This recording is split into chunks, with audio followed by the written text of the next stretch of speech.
конфликт поколений – дело нормальное в каждом обществе. Это неправда, что все мягко и спокойно в тех местах, где нет борьбы прямой между поколениями. Есть напряг между поколениями, который не причинен. И его причинность в структурах семьи современной.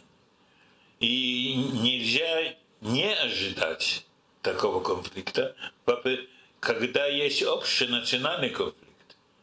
Развивается немедленно также поколенческий конфликт, который довольно часто выражается очень сильно. Я думаю, что это было главное. И в этом смысле это наложилось на политическую ситуацию в странах. То есть в Америке эта особенность борьбы поколений, если хотите, или несогласия поколений, наложилась на то, что началась мобилизация молодых американцев в Арабию, которая вывела из себя очень многих. Потому что позиция американцев была как раз то, что я сказал, no, we won't go. Это не наша война. Мы никогда в Вьетнаме не слыхали до сегодняшнего дня. Вдруг выскочил какой-то Вьетнам, и вы хотите посылать нас умирать в этой стране, о которой мы ничего не знаем. Это не борьба за защиту Родины или что-то в этом духе. И поэтому мы не пойдем. Это не наша война и не наша война. И все. Так что это комбинация семейной борьбы и интерсемейной борьбы с проблемой национальной, которую, конечно, нельзя было принять в такой форме, создало ту борьбу, очень острую борьбу на американских кампусах, в Америке вообще, а также этот уход многих американцев из Америки. Потому что в моем университете в Бирмингеме было тогда полдюжины лучших профессоров университетских Америки, которые просто отказались остаться в Америке. Частично из-за детей своих, частично из-за самих себя. Так что есть эта сторона вопроса. Я думаю, что, как всегда, в конфликтах большого размера и большой широты конфликт всегда результат нескольких конфликтов, которые слились в одно. И в данном случае, несомненно, был конфликт семейного свойства. Был в Америке или, скажем, в Франции, в третьем мире, так называемом, был конфликт национальный, который слился с конфликтом поколений. И эта комбинация поколенческих конфликтов, то есть разных конфликтов, определяет то, что было. И объясняет это, конечно, в немалой мере.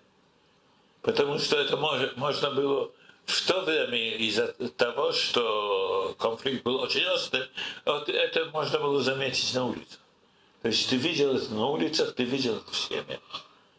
То, что я рассказал о американском сенате известном, который нашел себя в абсолютном конфликте за обедом со своим сыном, который абсолютно не был готов идти, что для этого сената было стыдом и позором, а для этого несостоявшегося солдата это было доказательством отваги и приличного поведения.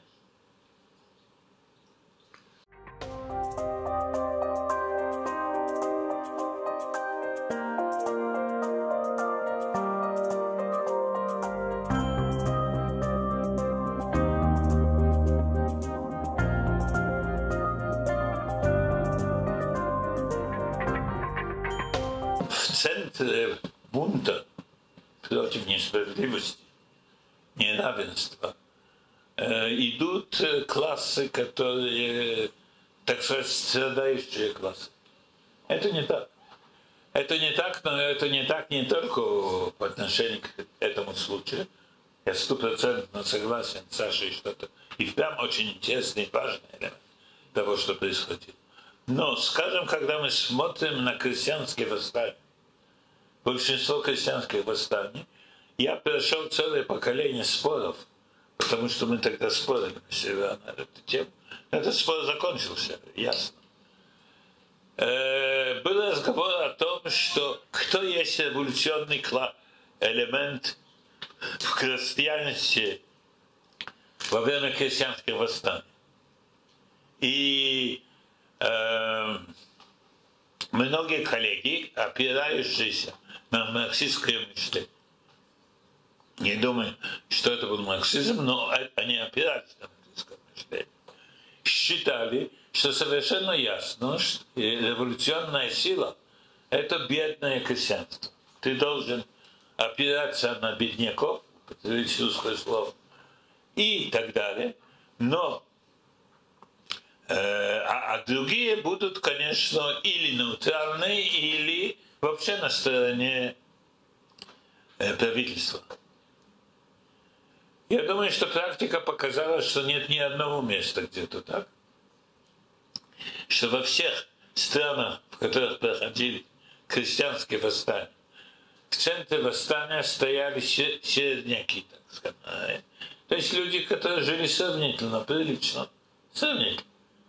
И которые поэтому имели тот вес и то влияние в крестьянском обществе, которое давало им возможность становиться, если хотите, элитой крестьянского населения, а этим также элитой крестьянского восстания, если надо. И крестьянство в этих условиях действовало организовано почти что всегда под руководством или середняков, или богатых, практически никогда не под руководством бедняков. Так что это совершенно точно, что ты сказал. Но я хочу... И ответ на это не сузить это, расширить это. Это так, но не только в Америке, в которой это так произошло. Это так, также в крестьянстве, которое по-другому структурировано, по-другому действует, по-другому все. А все же это практический закон. И если этот спор еще в моем раннем поколении продолжался, бедняки, революционная сила, или середняки, этот спор уже давно закончен. Совершенно ясно, что руководство крестьянских восстаний практически никогда не было в руках бедняков, а главный, так сказать, авангард был середняки и часто также богачи в определенных условиях. И ясно, что эти дети среднего класса, которые в особенности были даже более заинтересованы в системах обучения, в проблемах обучения, в трудностях в университете и так далее, ясно, что они играли центральную роль в движениях протеста, когда они требовали чего-то, каких-то изменений в университете. И частично добились, я должен сказать. В то время они добились. После этого часть этого было потеряно, но в свое время они этого добились.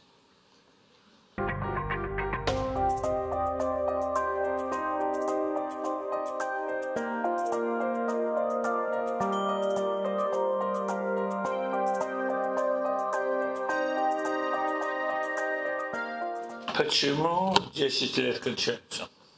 Вот что вы меня спросили. Да, 10 лет кончаются. И поколение, которое еще помнит великий момент, и очень часто счастливо вспоминает. Я встречал немало людей, которые участвовали в 1968 году, и я почти что никого не слышал у ни одного из них чего-то такого: ох, какая глупость, зачем я это делаю, потеря времени, потеря денег, можно было заработать лучше, по-другому и так далее. И я, во всяком случае, в англосаксонских странах, которые я знаю лучше, и в еще целый стран, я почти что не встречал такого. Ответ это было счастливое время, но оно кончилось. Вот какой ответ. И немножко сожалением насчет того, что кончилось, но это было хорошее время. И это важно. Также кое-какие результаты всегда есть. Кое-какие результаты можно показать, что немного облегчает дело. Но ясно, что механизмы социализации работают очень сильно. И они, так сказать, скручивают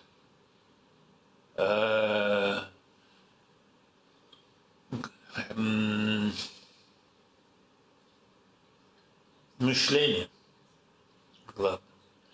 Людей, которые входят в мир, в котором все это кажется смешным и несерьезным.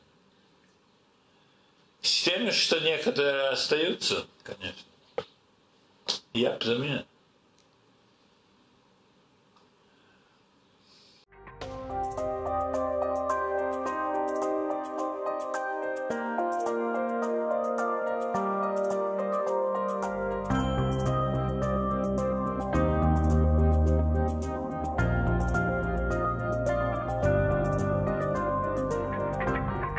Общество имеет очень мощную, современное, я говорю, имеет очень мощную систему социализации молодежи.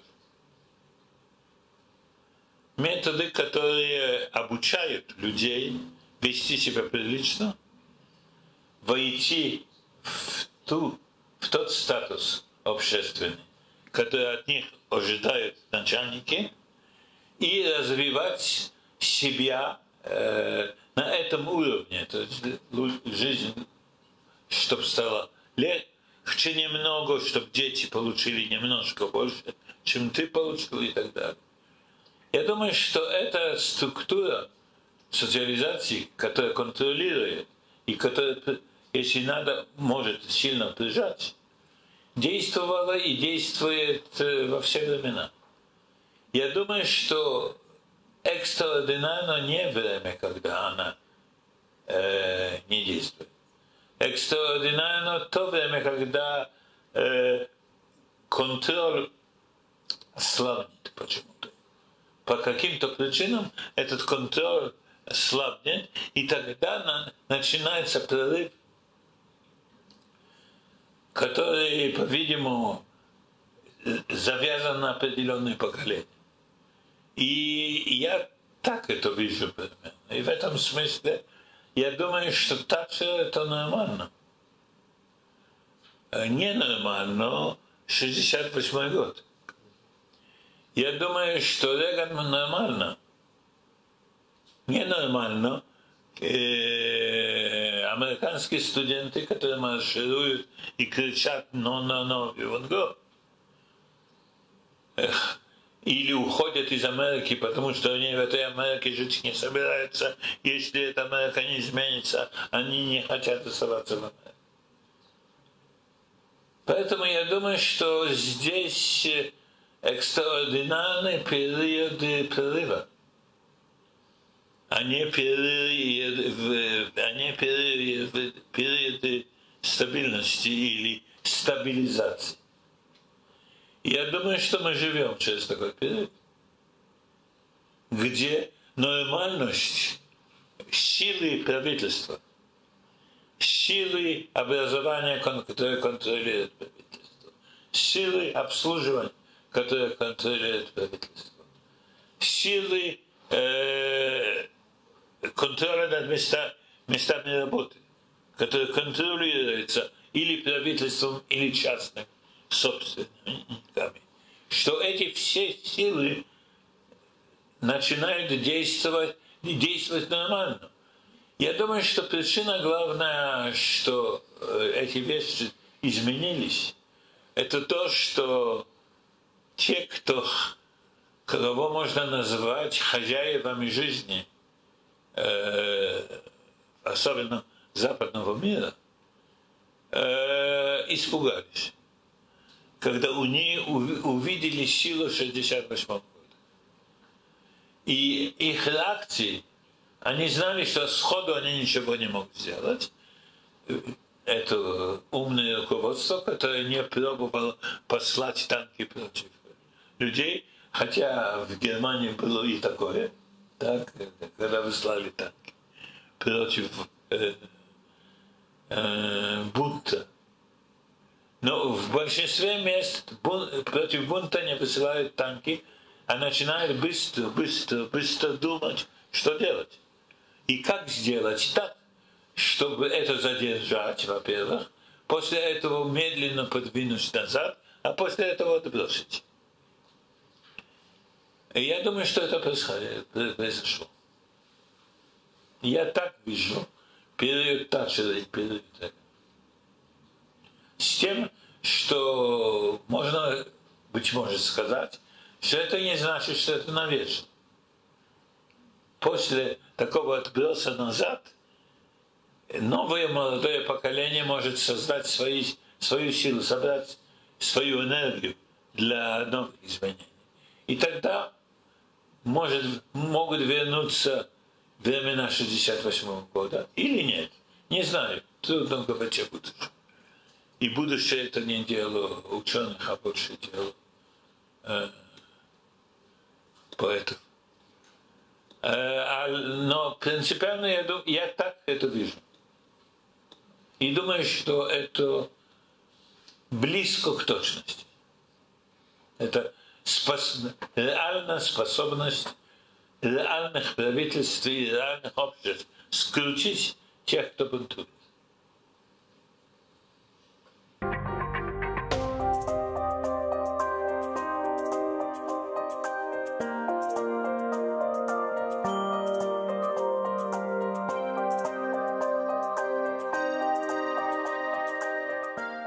Я думаю, что он разнился в том, что была, во-первых, мощная структура,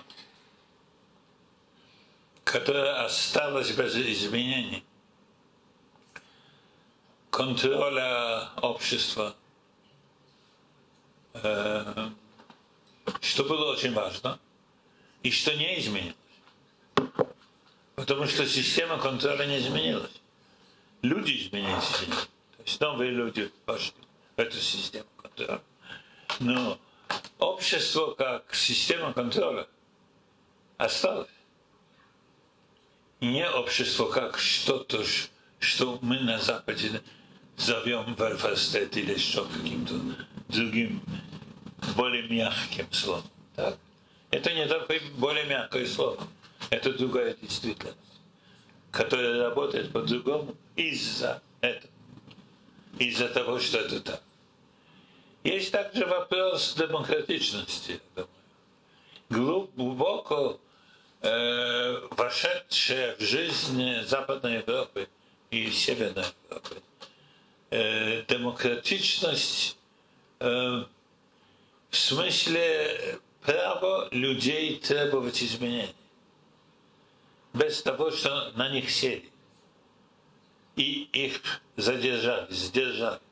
И сдержали по причинам патриотизма. То есть сама идея, что патриотично не допускать изменений, на Западе звучит как буйное помешательство. Потому что совершенно ясно, что цель настоящая,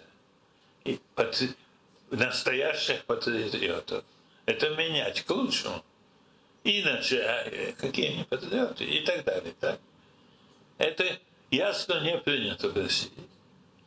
Из-за очень мощной тенденции националистической, которая не сошла на нет, то есть, во всяком случае, и поэтому это так строится.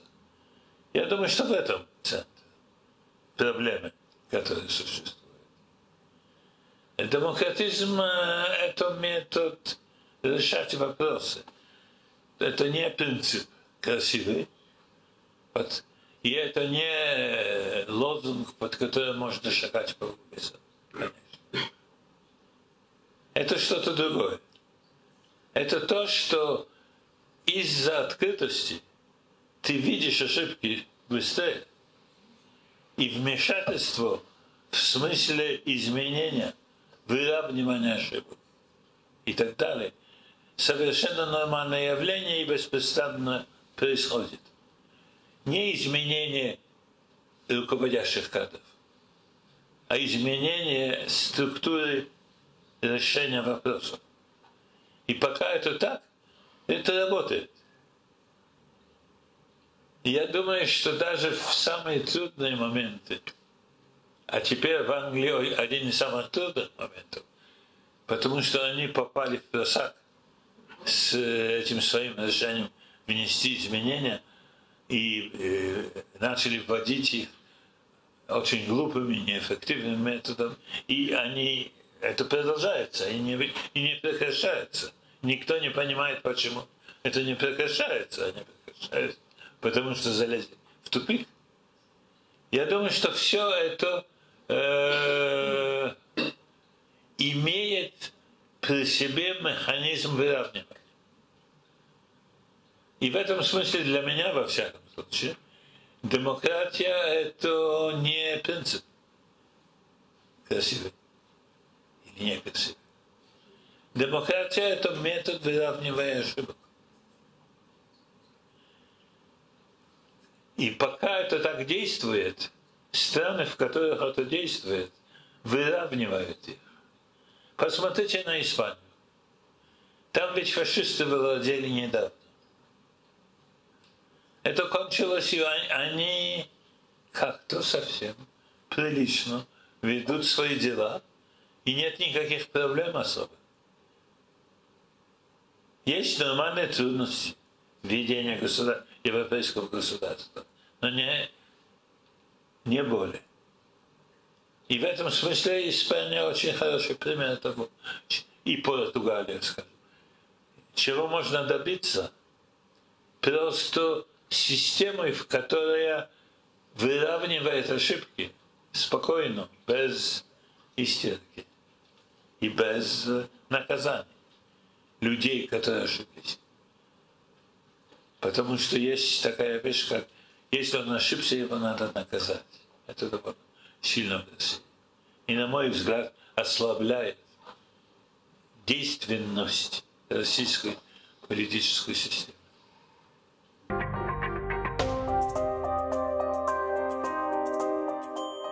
Я думаю, что Брежнев это нормально.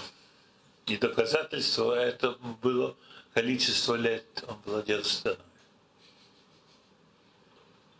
Это в конечном итоге привело к тому концу, который он привело. Я рад тому, что это привело к концу.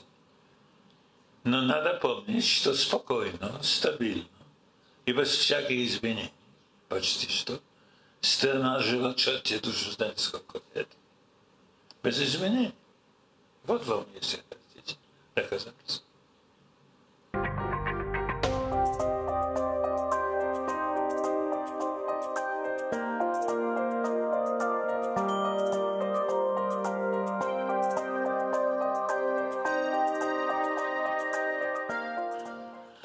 Ну, если спросить меня лично, то я бы сказал, что мой предпочтительный режим, структура, которая может определить, конечно, программу, такая структура, это программа, это Норвегия. Страна, в которой все работает хорошо, где люди не дерутся на себя из-за ресурсов. И это не только потому, что у них есть нефть, потому что они эту нефть откладывают и складывают, а не это. Я думаю, что в данную минуту идеально для ежедневной жизни нормального человека, без амбиций и без особых планов, Это как раз Скандинавия и этот район мира. Потому что там частично из-за того, что войн было мало, мир стабилизировался с таким способом, что живется легче. А также я уже сказал одну вещь про демократию. Для меня демократия – это инструмент для исправления вещей. И я думаю, что Скандинавия имеет эти инструменты в большей мере, чем каждая другая страна, которую я знаю. И в этом смысле не случайно там живется людям легче, чем в других. Если мотора программ крупных дать людям хорошую жизнь, я сказал, что надо делать. Надо делать, создавать государства, которые не слишком большие, и в которых контроль жизни государства можно осуществлять вполне и снизу. Но это все не принадлежит к реалиям дня. Это принадлежит к мечтам. А так как здесь в главном, я думаю, обществовед или люди, которые учились обществоведческому делу, наша работа в главном понимать действительность, а не что бы было, если бы было. Если бы было, было бы лучше.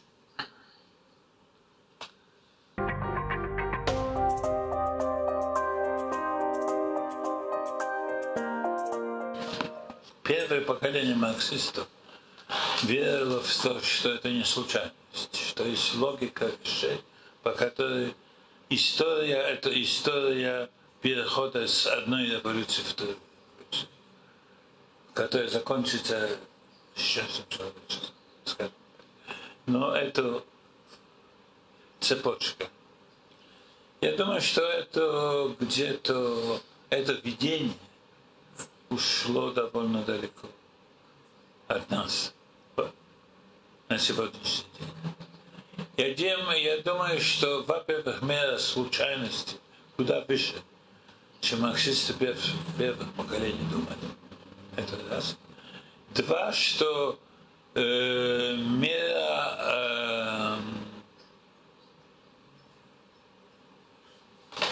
это определяется не только, и это важно, это не только, что происходит с теми силами, которые могут стать революционными или могут не стать революционными. Но здесь революционное движение никогда не существует без своих противников. И в этом смысле, если хочешь увидеть картину, то что тебе нужно? Это революционное движение с всякими изменениями, быть может, зигзаг, но также мощь антиреволюционного движения. И только когда ты это видишь, ты можешь создать общую картину того, куда вещи идут. Я думаю, что контрреволюционные движения имеют больше шансов развиваться и действовать, чем революционные движения. Это не значит, что революция невозможна. Но это значит, что революция особо трудна, чему, я думаю, последние 100 лет нас